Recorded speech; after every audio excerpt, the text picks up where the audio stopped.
kasaysayan, kababalaghan, politika, current events, at iba pa. Huwag magpahuli, ating alamin, tuklasin dito sa Historiador. Filipino.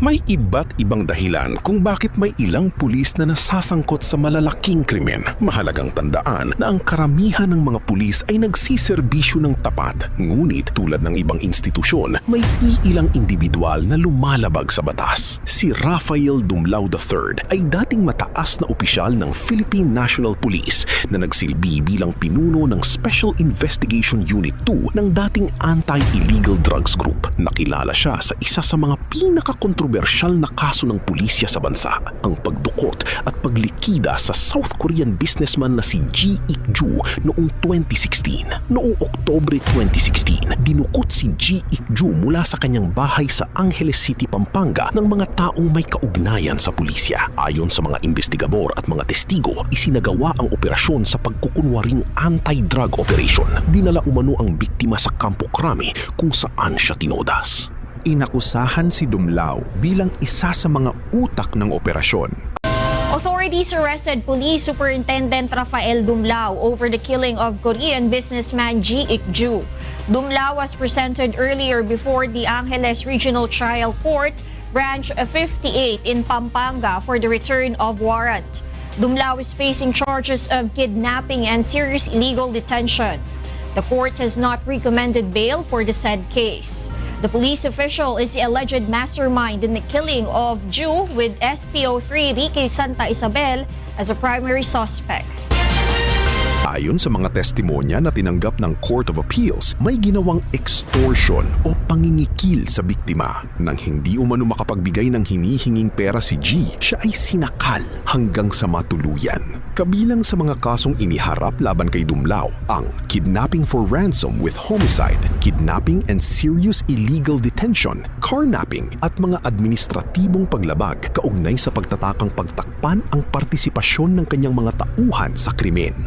Noong una, naabsuelto siya ng Regional Trial Court. Ngunit noong 2024, binaliktad ng Court of Appeals ang acquittal at hinatulan siya ng reclusion perpetua o habang buhay na pagkakaloong na walang parole para sa kidnapping with homicide. Pinatawan din siya ng karagdagang sentensya para sa carnapping at iba pang kaso. Kalaunan, ibinasura rin ng Korte Suprema ang kanyang mga petisyon laban sa hatol. Matapos ang Court of Appeals decision, nagtago si Dumlao at naging isa sa mga most wanted fugitives ng gobyerno. Nagkaroon pa ng reward para sa impormasyong magtuturo sa kanyang kinaroroonan at naglabas din ng Interpol Red Notice laban sa kanya. Noong Hunyo 9, 2026, inaresto siya ng mga operatiba ng PNP-CIDG sa isang bahay sa Pasong Tamo, Quezon City matapos ang intelligence operations at tip mula sa publiko. Ayon sa DILG, ilang linggong surveillance ang isinagawa bago siya nadakip. Hindi siya nanlaban sa pag-aresto. Today, June 9, 2026, at around 5 o'clock a.m., operatives of the Philippine National Police successfully arrested Police Lieutenant Colonel Rafael Dumlao. He was arrested in a house in Pasong Tamo, Quezon City, pursuant to a warrant of arrest issued by the court. Dumlao was convicted in connection with the 2016 kidnapping, extortion, carnapping, and killing of South Korean businessman Ji Ik-ju inside Camp Crame. Ayon sa witness, yung witness ng murder na to, ay kinidnap niya, sinubukan humingi ng pera.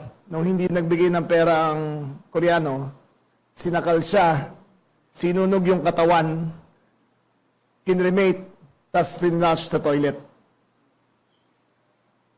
In September 2024, the Court of Appeals reversed the decision of the lower court, found him guilty, sentencing him to reclusion perpetua, and ordered his immediate arrest without bail. On June 30, 2025, the Supreme Court denied Dumlao's petition and other legal remedies, effectively affirming his conviction and exhausting all available judicial recourse. This morning's operation is a clear demonstration of the government's commitment to enforce the law and implement court decisions.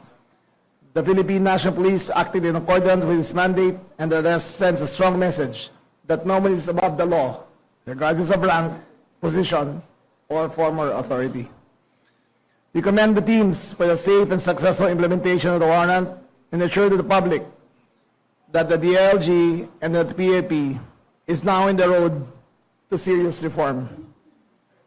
That even though Colonel Dumlao was one of their own, he was not put above the law. The institution is not perfect, but the road towards a more trustworthy PNP has now begun. Questions? General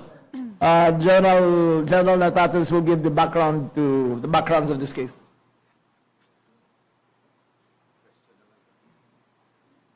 Okay. The result of the operation, of course, we would like to thank and congratulate the community, of course, and the operating unit. Community, why? Because sila na mismo ang nagbibigay ng lead and lead so that we can track the fugitive, Colonel Dumlao, Lieutenant Colonel Dumlao, as well as the painstaking efforts of our police officers who had tracked them down. Whether human intelligence, or we have the so-called IT solutions. So, ganyan ang pag-track natin. And we will be transmitting a report and or commit for the commitment of fugitive Lieutenant Colonel Dumlao to the court. After the reversal, of course, meron pa siyang remedy, that is the petition filing in the Supreme Court. However, the Supreme Court ay kinatigan ang resolution ng Court of Appeals. And so, ito na po. We are now ready for questions. Okay. To remind our media friends, one question each and one follow-up. Ms. Leia Ilagan, UNTV. Sec. Manila. Sir, I believe meron siyang 1 million reward nakapatong sa ulo. Sir, paano po? Sino po ang Meron naman, meron human intelligence na nagamit, and we are now in the process. After this, we will process it and we will give the reward. Thank you, sir.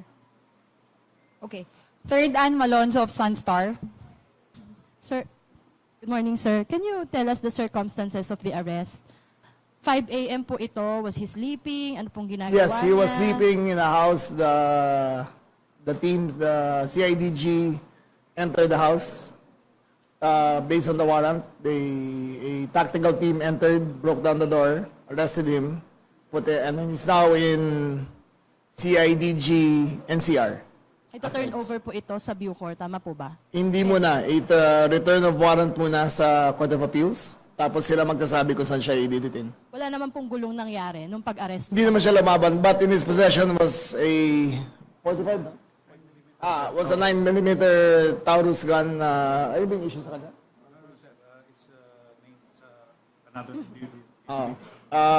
In his possession was a 9mm gun in a case, but he was not holding it during the arrest. Was he alone? He was alone. Okay. Thank you, sir. Okay. Karen Bye, siya. Guzman of ABS-CBN. Okay. June Veneracion of GMA. Sir, yung follow-up ko. Sir, yung baril bang nakuha sa kanya, lisensyado pa? Hindi na. Yes, it was named after another individual and we were investigating it. Okay. It looks like he's been there for a while. Hindi namin kalala kung sinong may-ari ng bahay. Pero may informant kami na nakita siya ron. Mataas ang pader niya, maraming puno. Nakita siya ron. Saka namin inakagad yung intelligence. We are investigating as of now. All we know is that he was in the house. The intelligence operative pointed it out and the mission was successful. Yes, kasi pag nagtatago ka, mahirap magpagupit di ba? So, ayan ang naging itsura niya.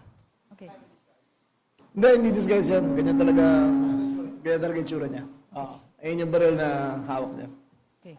Catherine, Laptop. sorry, sir. Go ahead. Catherine Austria of Brigada. Sir, ilang buwan sinurveillance o taon itong si Dumlao? Mga 3 weeks.